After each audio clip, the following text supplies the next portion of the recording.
السلام علیکم و رحمت الله و برکاته.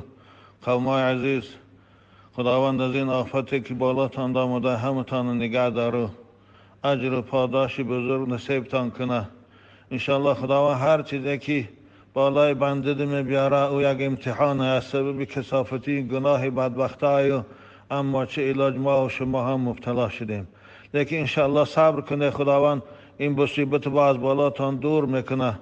گویا کلمه حسبنا الله و نعم الوکیل، نعم المولا و نعم النصیر. خداوند به حق اسماء حسنات که تو خود خلاص کننده بنده هات هستی، قومای ما را و مردم مسلمان آنجا را از این سیلاب نگه دار، خانه هاشان با تینش کن، به خانه هاشان سلامت بازگردن.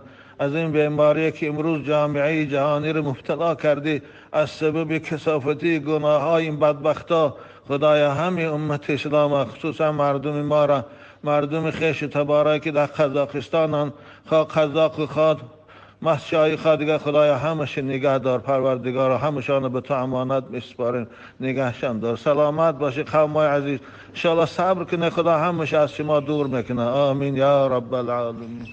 عزیز و امروز نگاه کنه در چگونه گفتن تمام رسانه ها، تمام تلویزیون ها، تمام رادیو، تمام گازیت و مجله ها دیگر ای تروریست گپ نمیزنن، همگی رجوع به کرونا ویروس کردن.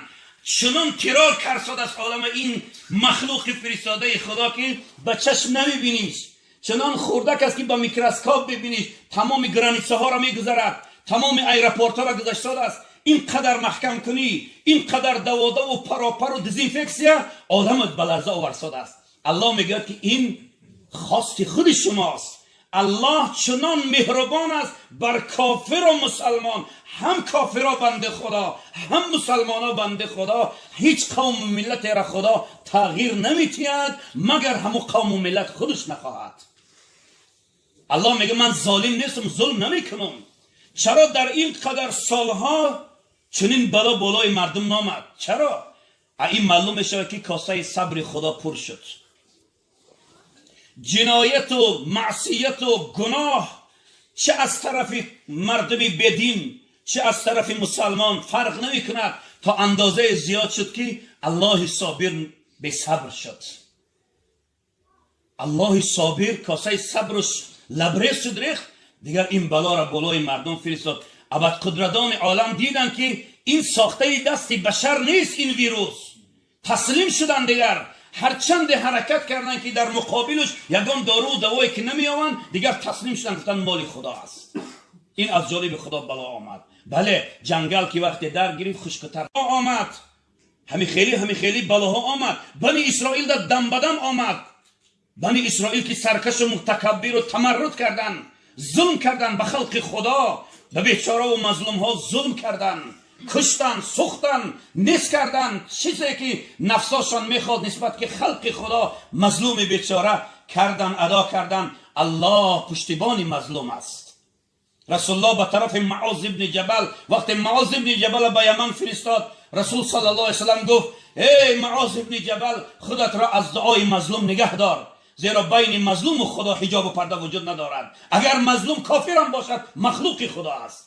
خودت را نگه دار از دعای مظلوم. از عربا یک مثل دارن برادرها، از ضرب فی المیت حرام، زدن مرده حرام است. مظلوم بیچاره هیچی ندارد، لخت و اوریان است، هیچی از دنیا ندارد. با بالای سرش بمب میزنید و بالای سرش تیر میزنید و بالای سرش لغت میزنید. شما آیا از خدای مظلوم نمیترسید؟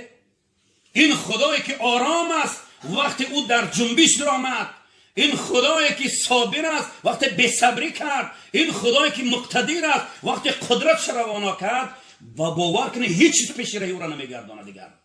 دیگر هیچ چیز پیش روی او را نمیگرداند. من و شما مسلمان ها را تاکید میکند خدا که شما مسلمان ها از خدا بترسید. ببین یا ایها الذین آمنو قو انفسکم و اهلیکم نارا. خدا تکان میده ای کسی که ایمان داری، اول خودت بترس، بعد زن و فرزندت را بترسان. از چی؟ از غضب خدا، از قدرت خدا، از عذاب خدا، از جهنم سخت خدا که عذاب دوزخ سخت است.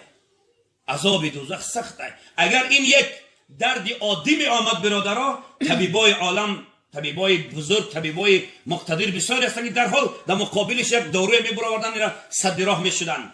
لیکن وقتی بلا از جانب خدا آمد دیگر ایرا صاحب بلا باید اعتراف کند. برای این بلا در مبتلا نشویم. رسول الله صلی الله علیه وسلم پرسان کردند یا رسول الله ما چی کار کنیم به طاعون مبتلا نشویم؟ رسول الله طبیب امت بودن، گفتن اگر بخواه امت من مسلمان ها شما با طاعون مبتلا نشوید، نماز زیاد بخوانید، در برابر نماز فریضه نماز نافله زیادتر بخوانید. نماز نافله چی است؟ نمازهای نافله چیزی که بیرون از فرض و واجب است. نماز تهجد شب نماز نافله است، تحیه مسجد نماز نافله است، شکر وضو نماز نافله است، 2 رکعت پیش از بامداد سنت بامداد نافله خوندن، این چیز سنت پیغمبر خدا است. رسول الله صلی الله علیه و سلم کسی پیش از دمیدن صبح صادق بخیزه 2 رکعت نماز نفل خونه، والله چراغ گور شای، برکت عمر شای، شجاعت و غیرت شای، حمایت بدن شای، حمایت روح و جسم شای. پیش بعدی برآمدن آفتاب نماز اشراق بخونه نماز نافله، نماز ضحی بخونه نماز نافله، پیش از پیشین 4 رکعت نفل بخونه نافله، پیش از عصر سنت 4 رکعت نفل بخونه، سنت عصر گفته میخوانیم پیامبر صلی الله علیه و آله، بعد شام 6 رکعت خونه، 2 تا 6 تا، پیش ای خفتن 4 تا، بعدی خفتن 4 تا، تهجد بخونه، زیاد نافله بخونه گفتن رسول الله. در برابر نماز طهارت زیاد. امروز نگاه کنید تمام دخترها میگن که برای کرونا ویروس نشدن دستاتون بشویه، با اسپریت بشویه، با آب بشویه، با صابون بشویه، آب جوش بشویه. خداوند در قرآن 1445 سال پیش گفت که یا ایها الذین آمنو اذا قمتم الى الصلاة فاغسلوا وجوهکم. کسانی که ایمان داره به کرونا ویروس هم شما دستاتون بشویه، روحاتون بشویه، پاهاتون بشویه، محض سر بکشه، دستات آرین، پاها تا بجلک بشویه. در وقت هر نماز 5 نماز 5 مرتبه بشویه و آلفته کنه و تازه کنه خودتون. زیرا این ویروس اصلش از شرکینی و بی‌تمیزی می آید برادران عزیز. بی‌تمیزی روحی جسمی، بی‌تمیزی ظاهری و باطنی. بد اخلاقی، گناه، معصیت، گناه کردن هم بی‌تمیزی است، بد اخلاقی است، جنایت کردن در مقابل الله. باور کنید ایالو میگیم کرونا ویروس آمد، این ویروس بینمازی بدترین ویروس است. چرا از این ویروس دست نمیکشی؟ ببین بینمازی بدترین است.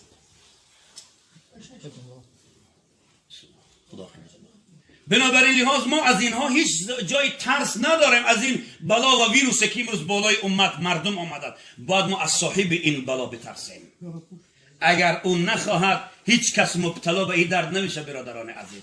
الله جل جلاله ما را تأکیداً دستور میدهد که فذکرونی، ای مردم مرا یاد کنه به یگانگی، اذکرکم، شما را من یاد میکنم به بندگی. شما در حالت تن صحتی و سالمیتان، باییتان، تندرستیتان، در همه حالت خدا را یاد کرده. الله در حالت بیماری دست شما را میگیرد، الله در حالت کمبغلی دستان میگیرد، در حالت مظلومی دستان میگیرد. وقتی تو تنت صحت باشد، تندرستی، سالمی، غانمی، همه شرایطت خوبه، خدا را فراموش کردی، دوباره اگر مبادا پستی به بالا بیا، الله دستان میگیرد. ای بنده تو سخت بی‌وفایی، تو وفا نکردی در قولت. خداوند ازل وقتی از ما پرسان کرد، روحی همه من و شما را، الستم بربکم، آیا من نیستم خدای شما؟ همگی گفتیم قالوا بلا، خدای تو هستی رب و پروردگار ما و خالق جهانیان. باز الله سوال کرد، روحی همه من و شما را، ای بنده های من، در کدام عصر و زمان شما را به دنیا بیارم شما من اطاعت فرمان برداری میکنه؟ گفتیم قالوا بلا، آره حضرت میکنیم. یعنی این معلوم میشه که همه انسانیت زیروحی که به دنیا میاد ایمان فطری دارد. امضا مان زیر حجتش، عهد و پیمان شده است، حجت گذاری شده، به اصطلاح امروزه گم پروتکلش امضا شدگیه، عهد و پیمان کردی، اکو به دنیا آمدی چرا خدا را فراموش کردی؟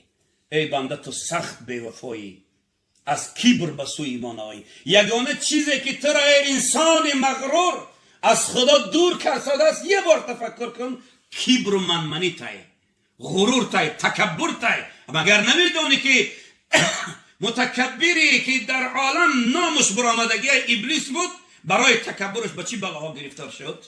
از این بخبری؟ هر که تکبر میکند اگر خدای نخواست تکبر و غرورش او را از خدا دور کرده باشد فردای قیامت در زیر سایه شیطان محشور می شود. یا ایها الانسان ما غرک بربک الکریم، ای انسان مغرور، چه چیز تو را مغرور کرد، تکبر کرد؟ چه چیز که اگر گویم که بایی چنی قارون بای نیستی، اگر گویم که ثروتمندی، اگر گویم خوشرویی چنی یوسف خوشرو نیستی، اگر گویم عالمی چنی محمد صلی الله علیه وسلم علم نداری، اگر گویم که حکومتدار و ثروتمند و مقصد صاحب صدا هستی چنی فرعون هستی. چی چیز را مغرور کسا ای انسان؟ چی؟ یک بار سوال در زندگیت کن. در پیش مرگ عاجزی، به یک فرستادن یک میکروب الکی عاجزی، قوت نکرسادی، با آمدنش قوت نکرد، لرزه تو گرفته، همه دست چشم از خواب مردم پریدگی است. تمام دنیا دیروز شنیدم که اون شخصی که به نام ترامپ پادشاه امریکا که قدر بدبخت ظالم تکبر و غرور و منمنی که از ترس کرونا ویروس رفته در درون بحر زندگی دارد، هر روز 5 بار دیزینفکسش کردن. سبحان الله. کجا میگریزی؟ کجا میگریزی؟ آیا نمیترسی از اون بحری که اون بحر روز میشه که فرعون زیر خواب کرد نابود کرد تو را ممخیل میکشه میبرد؟ او بحر وقت فرمان گرفت دیگر اطاعت تو را نمیکند. تو کی هستی خبیث؟ او بحر خالق دارد که روز نشه که تکان تیاد کشتی تا چپه کنه زیر بحر خوراک ماهی ها شوی. کجا از قدرت کجا گرفته میشود برادر عزیز؟ از عظمت خدا، از بزرگی خدا، از توانای خدا کجا گرفته میتونیم برادران عزیز؟ اگر ما در آسمان هفتم برایم پنهان شویم یا اینکه در عمق زمین بدرایم پنهان شویم، اگر برای الله در کار شویم مشکل نیست. برای الله در کار شویم مشکل نیست. یافت برادران عزیز، ثبت‌های نوی حاجی میرزا را هر روز سه‌شنبه و جمعه میتوانید از کانال نور تв тамошо кунед. ссилкаи канал дар описанияи видео дар омада обуна шавед ва интизори видеоҳои нав ба нави устод ҳоҷи мирзо бошед.